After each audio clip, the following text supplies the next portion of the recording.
Bismillahirrahmanirrahim. Assalamualaikum warahmatullahi wabarakatuh. Alhamdulillah hari ini kita bisa bertemu lagi dalam pertemuan mata kuliah keperawatan anak.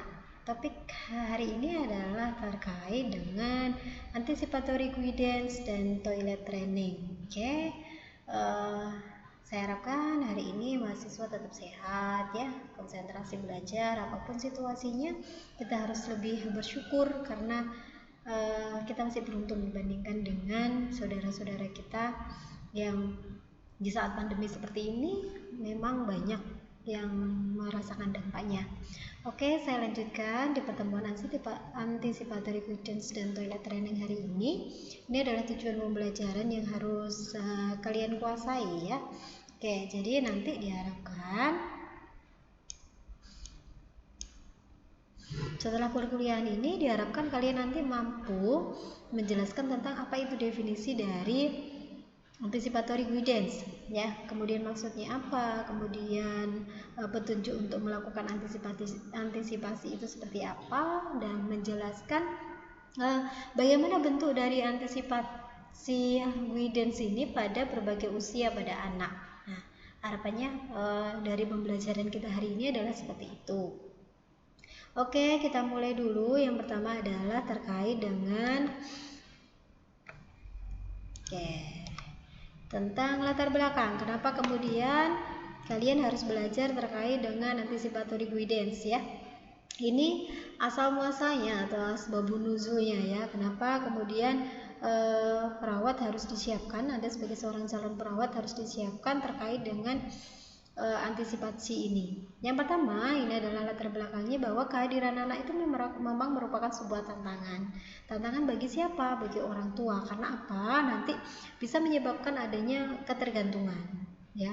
Kemudian juga harus melatih terkait dengan disiplin, kemudian meningkatkan mobilitas. Yang awalnya ini dengan punya anak jelas nanti mobilitasnya akan meningkat, termasuk mobilitas anak juga. Terus kemudian ada PR juga terkait dengan keamanan, bagaimana menjamin situasi yang aman bagi anak. Nah, itu adalah PR yang tersendiri.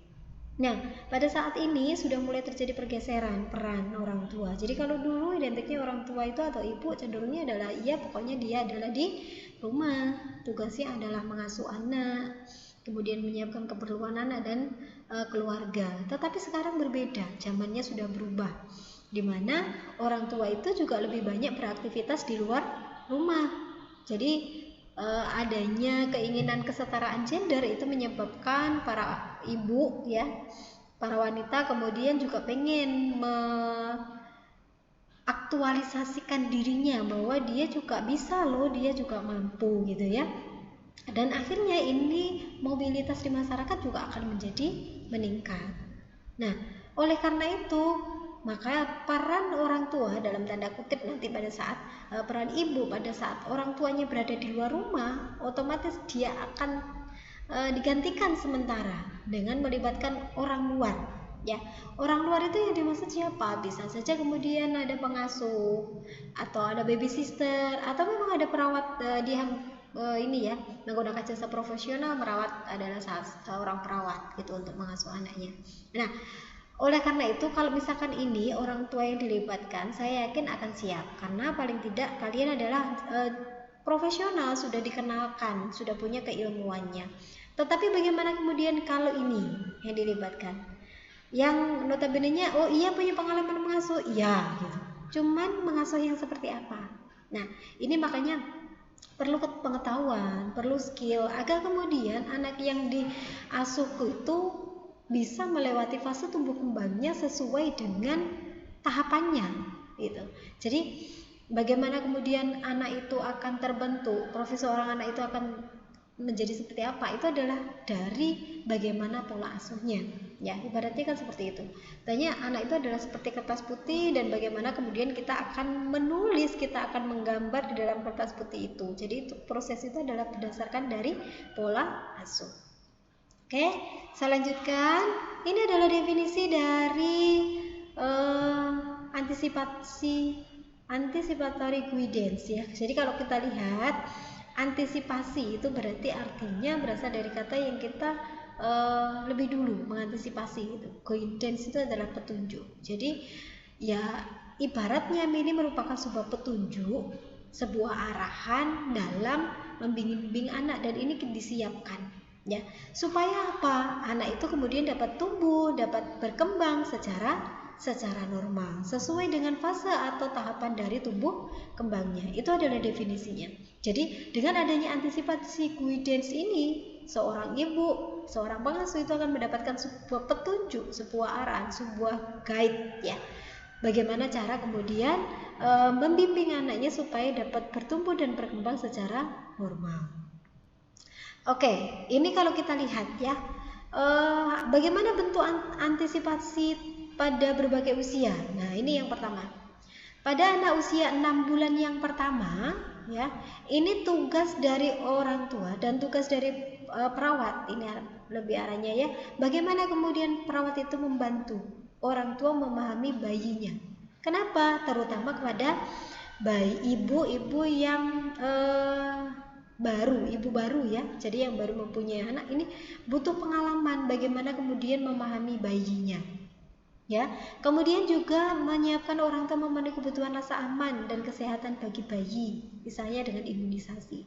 Kemudian menyiapkan orang tua dalam memberikan makanan pendamping ASI. Nah, ini bisa dilakukan kapan? Sejak misalkan bayi ibu itu adalah melakukan kunjungan pemeriksaan pada saat kehamilan, sudah dikenalkan dulu. Apalagi sekarang sudah ada buku KIA ya, buku, kalau kalian lihat ada buku berwarna pink ya, nanti bisa kalian download itu free dalam bentuk PDF, silakan, di sana sudah ada.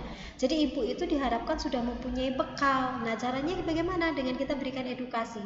Di dalam buku tersebut sudah dijelaskan step by step tahap perkembangan anak. Nah, harapannya nanti orang tua atau ibu itu kemudian bisa membaca buku tersebut sebagai bekal nanti untuk membimbing anaknya. Nah, ini selain dari buku itu kemudian bisa juga dilakukan kapan? Selain pada saat kunjungan atau pemeriksaan kehamilan, bisa juga dilakukan adalah pada saat ibu itu melahirkan ya, di ruang perinatologi. Jadi ini petugas perawat ada di ruang perinatologi mengenalkan, oh kalau anak itu menangis tandanya bisa karena anak itu lapar, oh mungkin karena popoknya basah, oh mungkin karena dia tidak nyaman, kan begitu.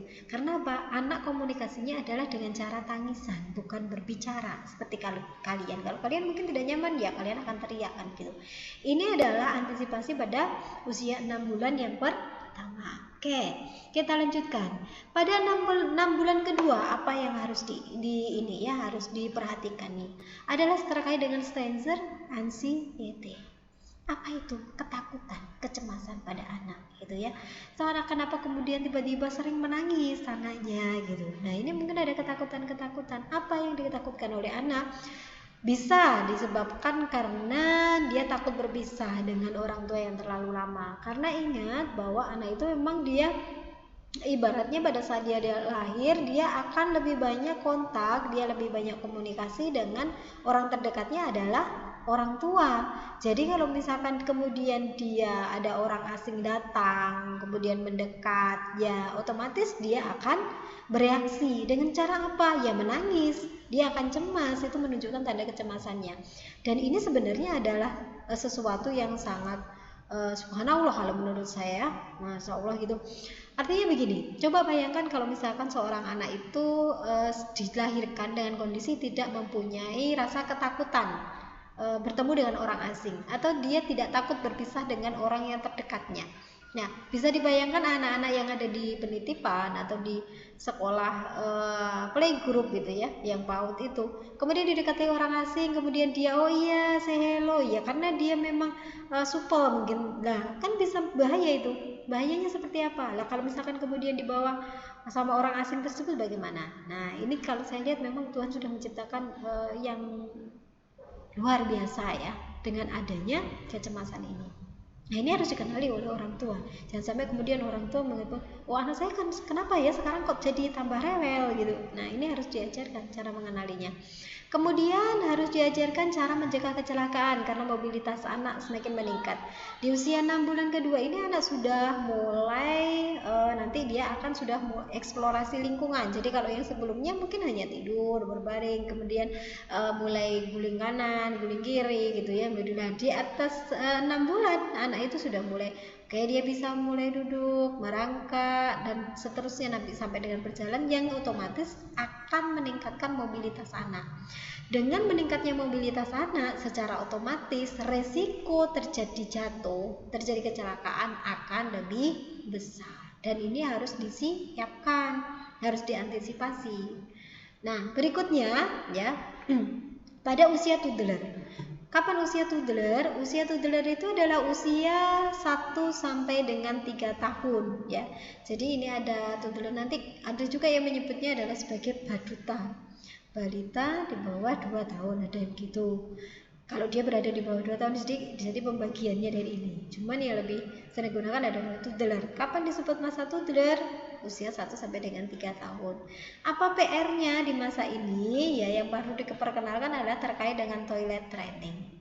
Mengajarkan cara bukan mengajarkan cara menggunakan toilet begitu. Nantinya akan ke sana. Cuman bukan itu dulu di tugas perkembangan pada masa ini. Nah, apa kemudian perkembangannya pada usia toddler ini? Dia adalah masuk di fase anal ya. Fase anal. Kemarin sudah belajar terkait dengan fase tumbuh kembang, mulai dari ada fase oral ya, kemudian ada fase anal dan seterusnya. Jadi ini sudah masuk ke fase anal. Apa tugas perkembangan anak? Anak sudah harus diajarkan cara mengontrol berkemih dan defekasi. Dapat dilatih pada usia kapan? Sejak usia 18 bulan sampai dengan 24 bulan. Nah, kenapa kok bisa dilatihnya di usia ini? Ya, kenapa? Karena di usia ini kemampuan kontrol berkemihnya sudah muncul. Jadi anak itu sudah mampu untuk mengontrol, oh saya mau ke rasanya pengen pipis gitu. Oh, sensasi itu sudah dirasakan oleh anak, dia sudah bisa. Secara fisiologis sudah bisa.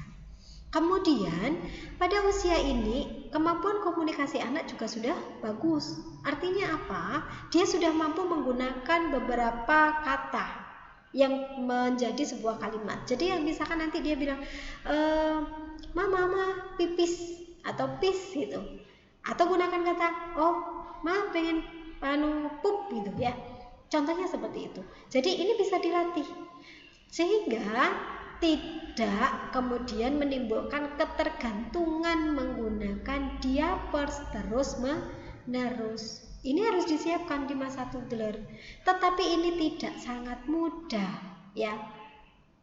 Aplikasinya ini adalah membutuhkan persiapan yang sangat luar biasa. Apa saja yang harus disiapkan? Persiapan fisik.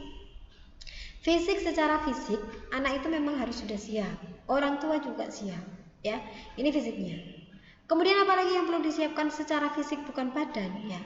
Contohnya nanti jangan kemudian mengajarkan toilet training tetapi kamar mandinya tidak siap. Nah, kayaknya tidak mungkin ya, sekarang sudah mulai pada siap. Tapi kadang anak ada ketakutan ke kamar mandi, itu takut dia lihatnya. Jadi sekarang sudah banyak yang menyediakan model-model untuk membantu toilet training itu dengan model yang sudah familiar atau sangat nyaman untuk anak ya, dengan model-model warnanya yang warna-warna pastel, ada gambar kartun dan sebagainya.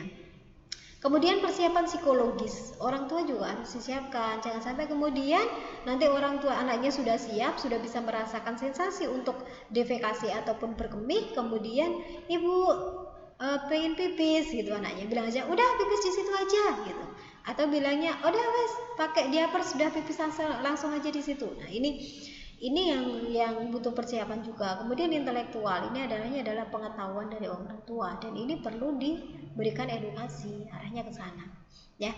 Ini menjadi PR terbesar, sehingga saya dulu sempat tertarik ya, saya tertarik untuk meneliti terkait dengan toilet training. Jadi penelitian saya yang pertama kali pada semasa D3 itu saya mengambil lihat tentang bagaimana pengetahuan dan sikap orang tua dalam pembelajaran toilet training pada toddler.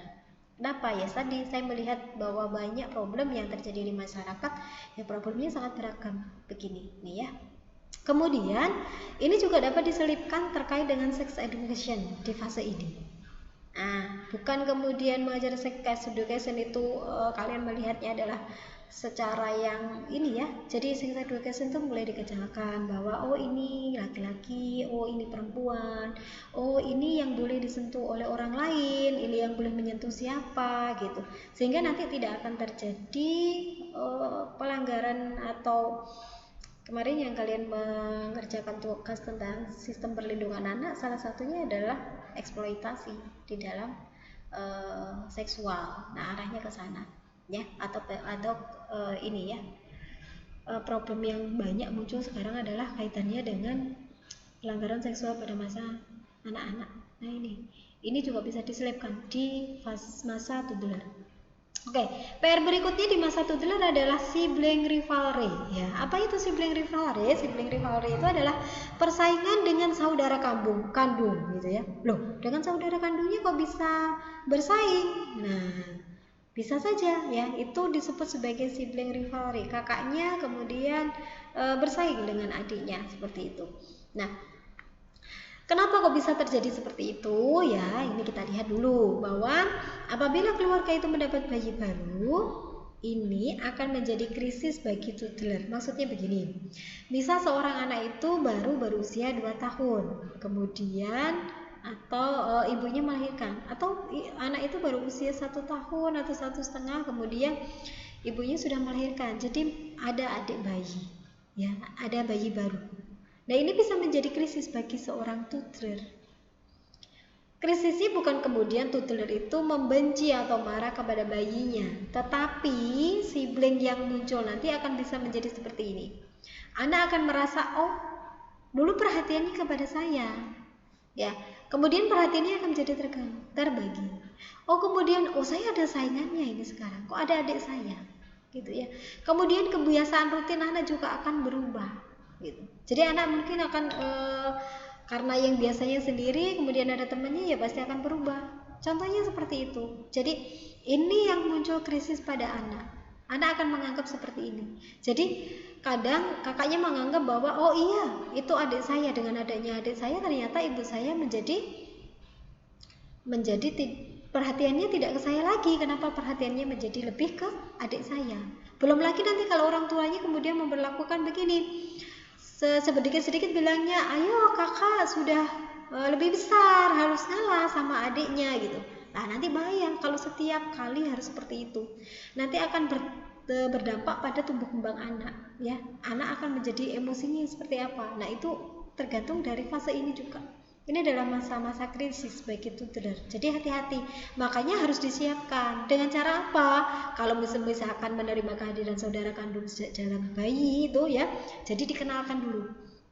Jadi kalau misalkan nanti ibu atau keluarga itu pengen mempunyai program memiliki bayi lagi gitu, harus didiskusikan dengan anak. Jangan sampai anak itu kemudian dianggap oh anak kecil ngerti apa, nggak bisa diajak ngomong, oh ini jangan. Jadi sejak dari awal harus dilibatkan ya. Bagaimana kemudian kalau dia punya adik, terus kalau misalkan punya adik itu bukan kemudian berarti perhatiannya akan terbagi ya, tapi akan tambah gitu, menjadi ada temannya dan seterusnya. Itu bisa disiapkan dan libatkan terus sejak dia di dalam kandungan. Ibu masih mengandung itu dilibatkan adiknya supaya kakak itu kemudian bisa aware dengan adiknya nantinya pada saat sudah lahir. Itu adalah PR kedua ya.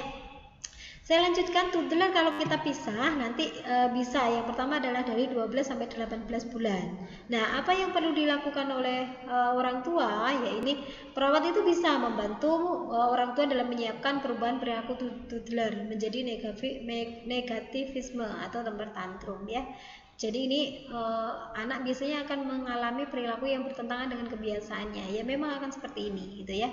Kemudian mulai hati-hati memajukan penyapian botol secara bertahap ya. Jadi yang awalnya botol mungkin bisa diperlahan diganti dengan menggunakan gelas yang ada ininya kecil gitu ya. Ada tutupnya terus ada lumutnya kecil kayak gitu. Perlahan-lahan. Kemudian menyediakan makanan kecil atau selingan di antara waktu makan. Kenapa? Anak tetap butuh nutrisi untuk bertumbuh dan berkembang. Tidak seperti orang dewasa kemudian ya pokoknya makannya pagi, siang, sore. Kalau anak harus ada selingan ini ya untuk memenuhi kebutuhan nutrisinya agar dia tumbuh dan berkembang secara optimal. Kemudian mengkaji pola tidur malam ya. Nah ini tidur malam dengan botol itu meningkatkan kejadian gigi berlubang. Ini PR memang harus dilatih gitu ya. Kemudian mengajarkan orang tua cara mencegah kecelakaan di rumah. Tidak jarang kemudian sering terjadi kecelakaan di rumah karena memang anak pada usia ini adalah masa eksplorasi lingkungan, mobilitas yang meningkat. Kemudian mendiskusikan mainan baru yang bisa menstimulus motorik halus ataupun motorik kasar, bahasa dan sosialisasi. Jadi kalau misalkan mau memberikan mainan ada baiknya kemudian ya anak itu dilibatkan sehingga hati-hati dia sudah mulai tantrum ya pada saat anak ini. Jadi kalau minta apa-apa dia akan selalu menggunakan kekuatan tangisan untuk merayu orang tuanya supaya dibelikan. Nah, ini PR juga di masa toddler. Jadi tidak kemudian semua permintaan anak itu harus diberikan. Jadi wujud kasih sayang tidak harus seperti itu. Oke, saya lanjutkan ya. Di usia 18 sampai dengan 24 bulan, ini lanjutannya ya. Menekankan pentingnya persahabatan. Jadi ini anak harus mulai mengenal lingkungan sekitarnya, belajar sosialisasi. Kemudian menggali kebutuhan untuk menyiapkan saudara kandung tadi ya. Jadi sudah bisa sebenarnya setelah usia ini, tetapi harus tanya dulu apakah kemudian kakak kalau ada temennya nanti kira-kira kalau bermain tidak lagi sendirian. Nah ini misalkan dan seterusnya itu bisa didiskusikan ya. Kemudian mengajarkan pengawasan gigi. Hati-hati di masa ini adalah resiko untuk terjadi karies itu tinggi, sehingga ini benar-benar harus butuh pengawasan, cara gosok gigi, kebiasaan gosok gigi ini perlu ditanamkan sejak dini. Kemudian mengenali kesiapan toilet training tadi ya, di usia ini sudah bisa 18 sampai dengan 36 bulan fasenya. Cuman di usia ini adalah fase mulai mengenali. Oh anak saya sudah tahu kok. Kemudian kalau anak itu kemudian di usia itu tiba-tiba pipis gitu dan ngomong gitu, nah ini berarti anak itu belum siap untuk diajarkan. Tetapi kalau kemudian dia setiap ada sensasi bilang perutku ndak enak gitu, atau misalkan ini harus diajarkan dulu kalau misalkan begini nanti ngomong ya caranya bilang begini. Jadi kasih kode-kode saja yang mungkin barangkali itu kode katanya yang tidak panjang, simple tetapi asik gitu. Jadi anak kemudian oh iya monggo menggunakan kata mapup gitu kan, tidak panjang itu. Jadi nggak harus dikenakan dengan mau buang air besar. Nah itu menggunakan 3 kata, anak akan susah. Jadi menggunakan kata yang pendek saja, yang mungkin bisa saja itu hanya dikenali anak dan ibunya gitu. Jadi anak menjadi tidak malu kalau berada di tempat umum. Kemudian mendiskusikan ketakutan anak pada kegelapan atau membawa, kenapa ini saya berikan tanda petik, ini hanya perwakilan. Ada beberapa anak yang kemudian sukanya boneka, bawa boneka terus guling, bawa guling terus selimut, bawa selimut sampai kemudian kucel dan karu-karuan gitu ya. Atau sampai dengan sudah kena ompol, liur dan seterusnya masih dibawa kemana-mana. Atau menghisap jari. Nah ini adalah bentuk wujud secara fisik anak itu takut. Ada stranger anxiety, ada ketakutan, ada kecemasan pada anak. Nah saya yakin kalian sudah tidak sampai ke sini ya. Jadi hati-hati kalau kemudian yang sekarang masih takut dengan gelap, suka ngencut jari atau pulpen atau apa, atau membawa barang-barang yang kalau saya tidak ada itu tidak bisa. Nah ini mungkin adalah kegagalan fase pertumbuhan dan perkembangan karena tidak disiapkan antisipasinya pada usia ini. Jadi bisa seperti itu ya. Ini bisa sebenarnya dilatih gitu.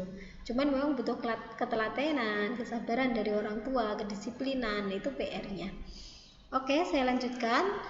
Toddler di kategori usia yang berikutnya, ini masih masuk toddler, 24 sampai dengan 36 bulan ya. Jadi apa ini yang harus dilakukan oleh orang tua? Melibatkan anak dalam kegiatan apapun. Silakan. Anak ini sudah mulai suka kalau misalkan dia ibaratnya sudah mulai suka dengan hal-hal yang baru. Jadi kalau misalkan ada bermain gitu, anak dilibatkan aja, jangan sampai kemudian setelah bermain mainannya dibiarkan, oh nggak apa-apa deh nanti mamanya yang bereskan gitu. Jangan. Jadi ini bisa dilatih. Anak itu setelah mainan diajari tanggung jawab. Caranya bagaimana? Nanti kalau mainnya udah selesai, ini disimpan ya. Nah, disimpannya di mana? Dikasih tempat. Jangan hanya bilang disimpan ya. Jadi ini memberikan instruksi pada anak itu harus jelas. Disimpan di mana, terus alatnya apa atau tempatnya mana, itu harus jelas. Jangan sampai kemudian abstrak. Orang kalian saja kalau diberikan instruksi tugas yang abstrak kan juga bingung, apalagi ini anak usia sekian gitu ya. Oke, berikutnya adalah mendiskusikan dengan anak tentang mengompol dan BAB di celana. Kalau misalkan sampai dengan usia ini masih ngompol dan BAB, ini perlu diajak diskusi anaknya. Kenapa? Apakah kemudian karena anak itu takut? Contoh sering, kenapa malam hari sering ngompol? Atau barangkali anak itu takut pada saat dia sebenarnya sudah merasakan stimulus untuk kencing, tetapi tidak berani membangunkan orang tuanya karena tadi takut dengan kegelapan. Contoh bisa seperti itu. Jadi ini harus didiskusikan, jangan sampai kemudian anak itu selalu dalam posisi yang dipojokkan. Tapi silakan, dia sudah besar kenapa selalu ngompol gitu, ini apa yang bikin malu dan suaranya mamanya capek. Nah gitu ya, jadi itu ngomel-ngomel seperti itu tidak akan muncul. Kemudian kalau ya anak itu diajak diskusi gitu, jangan selalu jadi terdakwa. Nah itu ya kasihan nantinya. Kemudian menekankan disiplin pada anak. Dia ini sudah mulai bisa diajarkan, oh ini nek bermain jam sekian sampai jam sekian, tidur jam sekian sampai jam sekian gitu. Ini sudah mulai bisa diajarkan di usia ini. Kemudian mendiskusikan adanya PAUD atau penitipan anak gitu. Bukan kemudian nanti anak itu orang tua dengan menyekolahkan anaknya atau menitipkan anaknya itu bukan kemudian tidak sayang dengan anak, pengen berpisah dengan anak. Ini yang harus juga didiskusikan orang tua dengan anaknya, bahwa nanti biar punya banyak teman, belajar sosialisasi dan seterusnya, bahwa bukan kemudian ibu itu tidak sayang mau berpisah dengan anak, bukan itu ya. Jadi ini bisa diinformasikan. Oke, masa berikutnya setelah toddler itu adalah masa preschool ya. Masa preschool adalah usia 3 sampai dengan 5 tahun. Jadi ini masa prasekolah. Nah, ini apa yang perlu disiapkan oleh orang tua? Ini mendaftarkan anak ke sekolah, mulai ke playgroup atau PAUD ya. Kemudian mengingatkan perubahan anak menjadi agresif di luar batas pada usia 4 tahun. Ini kadang orang tua tidak sadar, kenapa sih anak saya sekarang menjadi nakal. Nah, jangan sampai kemudian muncul kata-kata seperti itu ya. Jadi ibaratnya kan kata-kata orang tua itu adalah doa. Jadi gunakan kata-kata yang positif saja, jangan yang negatif. Kemudian mengantisipasi selera makan anak. Anak akan cenderung, kenapa sekarang jadi susah makan gitu. Ya, dulu belajar tentang gizi kan, pemenuhan gizi pada anak akan lebih susah karena anak sudah mulai kenal jajan. Nah, ini bahaya nanti ya. Kemudian menjelaskan sikap Oedipus kompleks dan reaksinya. Menyiapkan dan membantu anak memasuki lingkungan sekolah. Nah, ini perlu dikenalkan. Mengingatkan imunisasi lengkap sebelum masuk sekolah. Nah, ini adalah masa preschool, antisipasinya seperti itu. Nah, berikutnya, karena kita bahas tadi adalah kecenderungan balita ya anaknya. Oke, ini kita ke topik kecelakaan pada anak. Duh, kok bisa? Anak kan di rumah tidak kemana-mana. Apakah kemudian akan berisiko mengalami kecelakaan? Iya. Nah, ini adalah hal-hal yang bisa menjadi potensi anak itu kemudian mengalami kecelakaan atau cedera di rumah. Contoh, kondisi lantai rumah yang basah dan licin. Dipel, anaknya tidak dikasih tahu, dia lari-lari, gedubrak gitu ya, jatuh. Kemudian rumah yang ada tangga, curam, tanpa ada pegangan. Ingat, anak sudah mulai suka dengan hal yang baru, eksplorasi lingkungan, naik turun tangga. Nah, ini bahaya, makanya ini bisa berpotensi mengalami cedera anaknya. Kemudian alat makan dari bahan pecah belah. Ya, ingat, anak itu bukan orang dewasa. Dia adalah bukan miniatur orang dewasa. Anak adalah individu yang unik. Jadi kalau misalkan anak diminta, Dek, kalau bawa piring itu begini supaya tidak pecah gitu ya. Tadi posisi yang selalu disalahkan. Jadi kita harus melihat, bisa nggak kemudian anak ini siap nggak atau sudah mampu belum kalau misalkan menggunakan alat makan yang dari bahan kaca atau pecah belah. Nanti ini bahaya banyak. belum nanti disemprot sama orang tuanya, kena pecahan kaca, nah resikonya menjadi bertambah gitu ya. Penyimpanan zat berbahaya dan terbuka yang dapat dijangkau oleh anak. Contoh ini yang sering kadang karena ibu sering repot ya, banyak pekerjaan di rumah itu punya alat spray yang biasanya untuk ini serangga gitu misalkan. Nah setelah nyemprot kecoa atau ada semut, karena tadi juga berbarengan dengan masak gitu, jadi akhirnya itu lupa ditaruhnya di mana. Akhirnya sama anak dipakai mainan tuh. Lihat spray tadi, sempat memperhatikan ibunya sebentar menggunakan spray, dia tertarik. Nah, mencoba menggunakan, dihirup. Nah, bahaya ya. Kita contoh saja itu seperti itu. Kemudian adanya sumur yang terbuka. Saya rasa ini sekarang sudah jarang ya kalau di daerah kita, kalau di mungkin di beberapa daerah perifer masih ada. Nah, ini hati-hati. Kemudian parit di depan rumah, ini juga berisiko. Kompor atau alat masak ini yang sering jadi penyebab kecelakaan pada anak. Kabel listrik, stop kontak yang terbuka. Nah ini adalah potensi-potensi yang bisa menimbulkan kecelakaan pada anak, sehingga ini harus diantisipasi supaya kemudian tidak terjadi kecelakaan pada anak ya. Nanti akan menimbulkan trauma kalau misalkan ini terjadi. Contoh anak itu setrum ya karena tadi kabel listrik. Bisa jadi kalau kemudian emosi atau psikis anak itu tidak diajak berdamai dengan ini, tidak dikenalkan, dia akan takut seumur hidupnya dengan yang namanya stop kontak. Setiap akan nyambung ke listrik, dia akan ingat traumanya dulu, saya pernah kesetrum, contoh seperti itu. Karena kejadian trauma kecil pada anak itu akan melekat lebih lama ya, sehingga kalau dibilang memang anak itu susah move on, ya iya, memang seperti itu trennya gitu ya. Ini adalah kecelakaan yang bisa terjadi pada anak tensinya. Oke, berikutnya saya akan menunjukkan beberapa jurnal. Jadi kalau nanti kalian belajar tidak hanya dari materi yang sudah saya share ini aja, karena ini hanya sangat minimalis ya, sangat sedikit yang bisa saya informasikan karena waktu kita yang memang tidak panjang. Nah saya yakin kalian punya kesempatan untuk tugas belajar mandiri, kemudian bisa diskusi dengan temannya, silahkan dimanfaatkan. Contohnya adalah dengan cara bagaimana cari jurnal. Ya kemarin coba cari ke Google Scholar gitu atau ke Perpusnas. Cari contohnya ini saya coba aja kemarin ngetik itu di Google Scholar ada anticipatory avoidance. Kata kuncinya ini aja. Nanti akan muncul banyak. Salah satunya ini saya nemukan yang ditulis oleh Pak Hasinudi. Beliau adalah orang IPANI ya, Ikatan Perawat Nasional Indonesia. Tim dengan saya orang di Jawa Timur ya, IPANI Jawa Tim. Beliau meneliti tentang modul anticipatory avoidance dalam merubah pola asuh orang tua yang otoriter dalam stimulasi perkembangan anak ya. Oke. Hasil penelitiannya seperti apa gitu. Apakah kemudian dengan adanya modul itu orang tua yang galak dalam tanda kutip otoriter kemudian pada saat mengasuh anak itu seperti apa, apakah berubah gitu ya. Oke, kalau melihat jurnal kita langsung rujuk ke hasil ya, hasil dan pembahasan. Jangan sampai jurnal itu kemudian kalian ngambil latar belakangnya, tinjauan pustakanya. Nah ini tidak boleh, itu bisa disebut sebagai plagiasi. Makanya kita arahnya langsung ke hasil, kita lihat ya hasilnya seperti apa. Nah ini kita fokus dulu lihat ke kelompok perlakuan. Oh ternyata dari 15 orang, ini F itu kan frekuensi, dari 15 orang, ini tambah ini, 11-nya ternyata ada perubahan setelah diberikan modul. Nah, kalau kelompok kontrol itu tidak diberikan modul, ternyata, wah, hanya 3 yang ada perubahan. Sedangkan sisanya, loh, kan lebih banyak. Berarti ini ada pengaruh bahwa menyiapkan anticipatory avoidance itu ternyata berpengaruh pada pola asuh orang tua.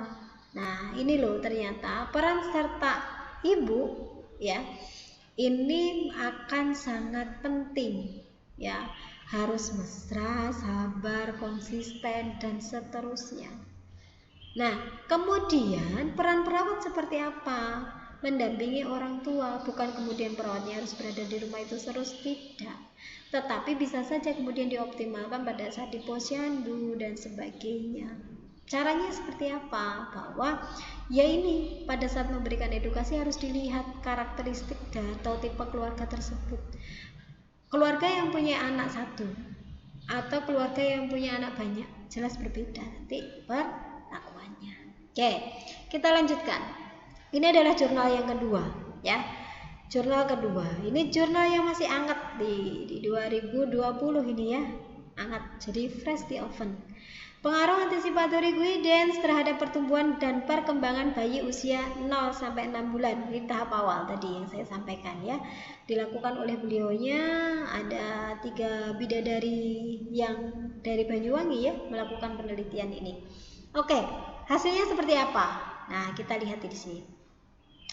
Hasilnya bahwa terdapat perbedaan perkembangan bayi usia 0 sampai dengan 6 bulan pada kelompok intervensi dan kelompok kontrol di Rumah Sakit Belambangan Banyuwangi. Ini saya tidak akan menjelaskan terkait dengan ini secara panjang lebar karena memang di level D3 tidak sampai dengan uji statistik seperti ini. Cuman kita langsung aja ke pembacaannya. Bahwa kelompok yang diberikan intervensi anticipatory guidance ya, ini ada perbedaan. Ada perbedaan, sehingga kalau kita lihat bahwa pemberian anticipatory guidance itu sangat penting untuk perkembangan dan pertumbuhan bayi. Ibu yang lebih siap itu jelas akan berbeda ya. Ini ya anticipatory guidance, kalau kita lihat dari pembahasan yang Bu Ati dan kawan-kawan ini tulis, merupakan metode pendidikan yang disediakan untuk memberikan bimbingan kepada orang tua baru sehingga nanti diharapkan anak tumbuh dan berkembang secara optimal. Pertumbuhan dan perkembangan itu tidak hanya kemudian didukung hanya dari nutrisi yang baik, status kesehatan yang baik, tetapi juga akan ke arah ini. Pengasuhan yang benar, stimulus yang benar, sehingga nanti anak itu akan bisa bertumbuh dan berkembang secara optimal. Nah, ini adalah paket lengkap yang harus disiapkan. Oke, mungkin hanya 2 jurnal yang bisa saya tunjukkan kepada kalian. Kalau kalian search sebenarnya ada banyak, silahkan nanti masing-masing melakukan review gitu ya. Oke, mungkin ini yang bisa saya sampaikan terkait dengan materi anticipatory guidance and toilet training ya. Oke, kembali lagi saya sampaikan, quotes-nya adalah bahwa tidak ada lembaga atau institusi yang bisa melahirkan lulusan menjadi orang tua, sehingga sudah sepatutnya kita harus menyiapkan diri, memantaskan diri agar bisa kemudian melahirkan dan merawat serta mendidik nanti generasi selanjutnya yang akan disebut sebagai generasi emas. Oke, pertemuannya cukup di sini. Terima kasih atas partisipasi kalian. Wabillahi taufik wal hidayah. Wassalamualaikum warahmatullahi wabarakatuh.